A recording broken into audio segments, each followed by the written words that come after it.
A urna é uma máquina. Ela faz o que é programada a fazer. Para mim não faz o menor sentido se falar em segurança da urna. Segurança do processo eleitoral, sim. O que acontece no Brasil é que a mesma entidade responsável por executar a eleição também é a entidade responsável por julgar esse processo. Então, quem é que vai julgar contra si mesmo? Antes de haver a urna eletrônica, havia muita fraude, muitas possibilidades que a urna eletrônica, evidentemente, não as multiplicou. Bom, fazendo tábula rasa desse raciocínio aqui. Qual a desvantagem que ela trouxe, então? Posso responder? Então, eu gostaria de responder também. Responde primeiro, Pedro. Qual fraude é pior? A que é visível ou a que é invisível? O fato de que hoje ninguém consegue provar que há fraude não significa necessariamente que elas não mais existam. O que aconteceu com aqueles que antes fraudavam?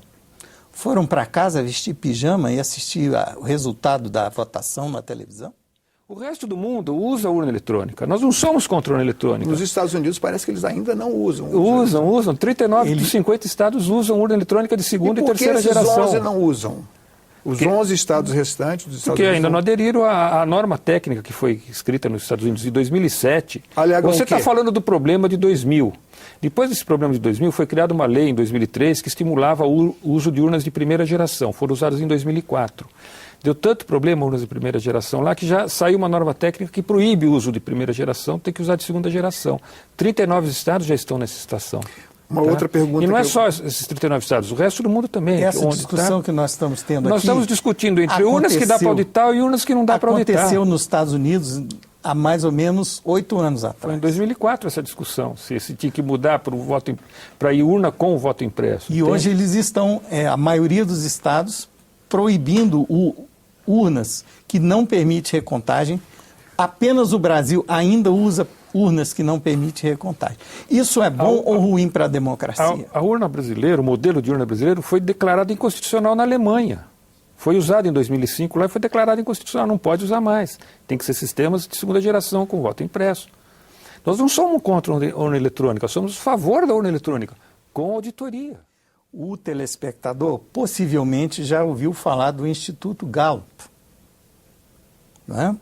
O Instituto Gallup é o maior instituto de pesquisas de opinião do mundo. O Instituto Gallup faz pesquisa de opinião no Brasil. O Instituto Gallup faz pesquisa de opinião eleitoral em outros países, mas no Brasil o Instituto Gallup não faz pesquisa eleitoral. Por quê?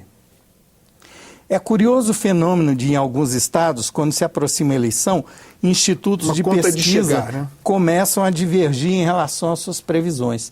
Só um dos dois vai acertar. Uma vez perguntaram ao presidente de um desses institutos de pesquisa, só me recordo o sobrenome dele, que era Montenegro, por que, com a votação eletrônica, os episódios, os casos em que o Instituto errava além da margem de erro prevista, o que deveria ocorrer uma vez em 1000, por que isso estava acontecendo com uma frequência bem maior do que a estatística previa?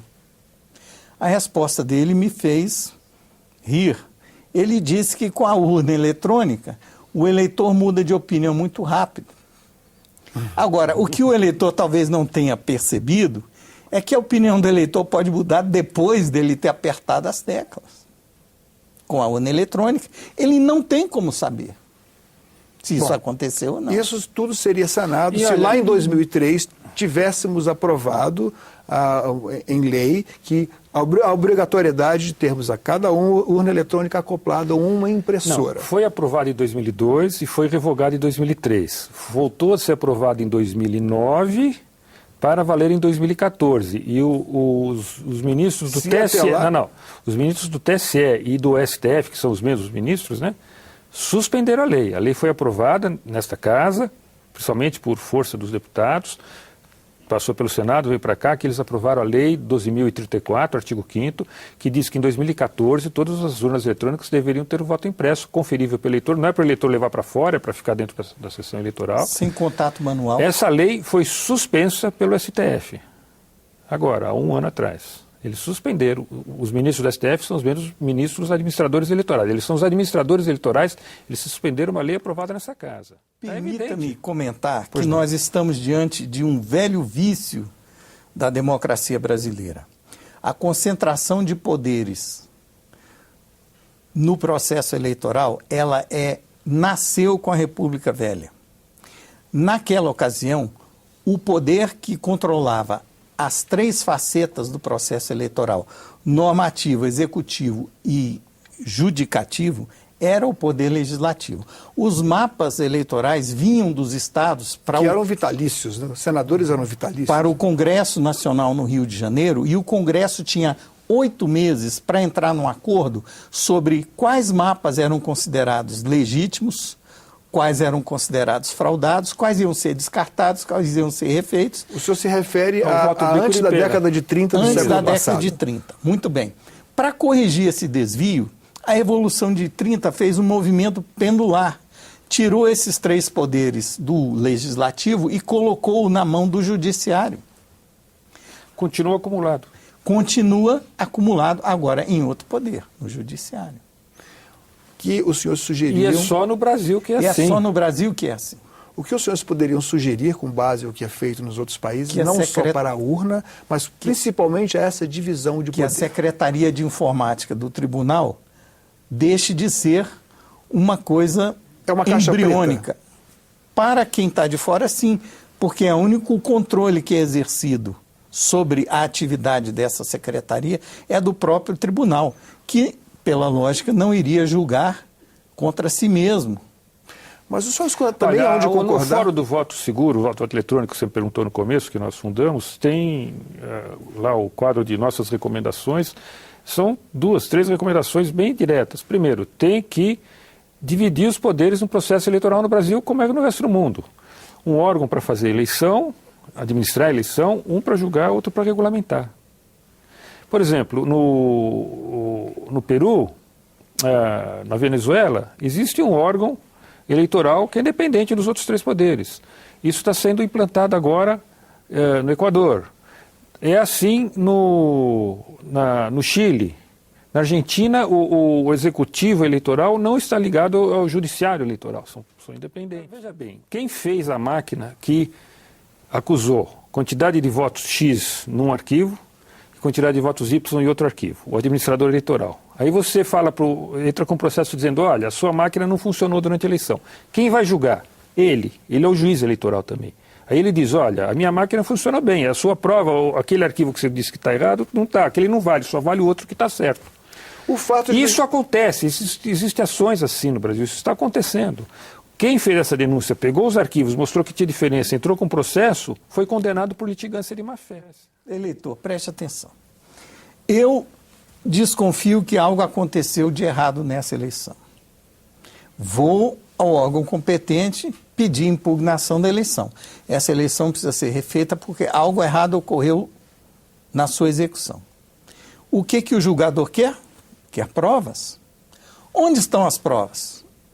Com o julgador. Provas materiais. Isso. Provas materiais. Estão com o próprio julgador, que por sinal e por acaso é também o responsável pelo réu. Equipamento que falhou.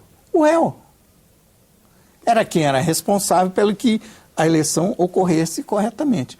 O réu vai fornecer provas contra si mesmo para ele próprio se julgar culpado. O real objetivo da biometria não é impedir a fraude. Qual seria, então? Esta é uma grande questão. Quem tem interesse nesse cadastro biométrico?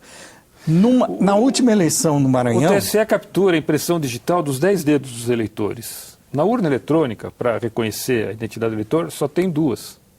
As outras 8 o TSE não usa. Por que ele captura as 8? Que ele não usa?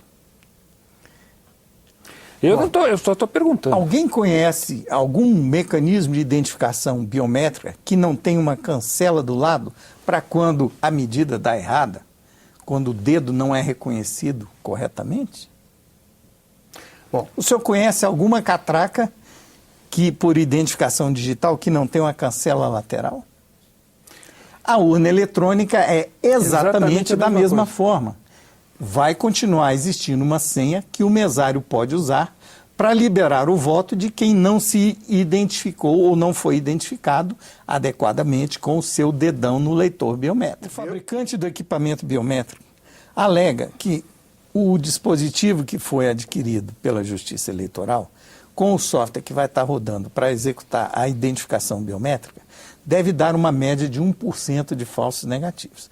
Então, se não houvesse trapaça ou má-fé, não é nem muito nem pouco. É o que a tecnologia, nesse nível de custo, pode oferecer.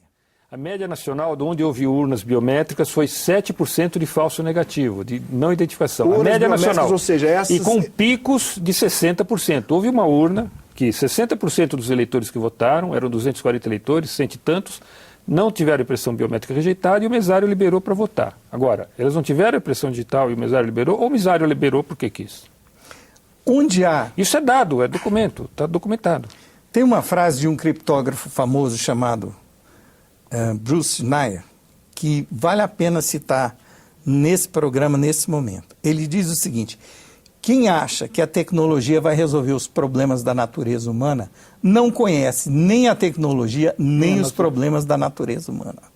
Bom, eu preciso deixar bem claro que o nosso objetivo aqui não é exatamente lançar qualquer dúvida sobre a lisura do sistema, senão até podemos ser incursos aí em alguma investigação da Polícia Federal, não é? Eu apenas trouxe busquei trazer dois especialistas que lançam sérias dúvidas quanto à capacidade do sistema ser 100% correto. Eu gostaria de recomendar para quem estiver nos ouvindo que procure se informar com o que está ocorrendo no resto do mundo, porque essa informação que o Brasil está na frente do processo eleitoral é totalmente falsa, o eleitor brasileiro está sendo enganado. No resto do mundo, o sistema já evoluiu para sistemas com auditoria, com voto impresso, e só que nós continuamos com esse sistema.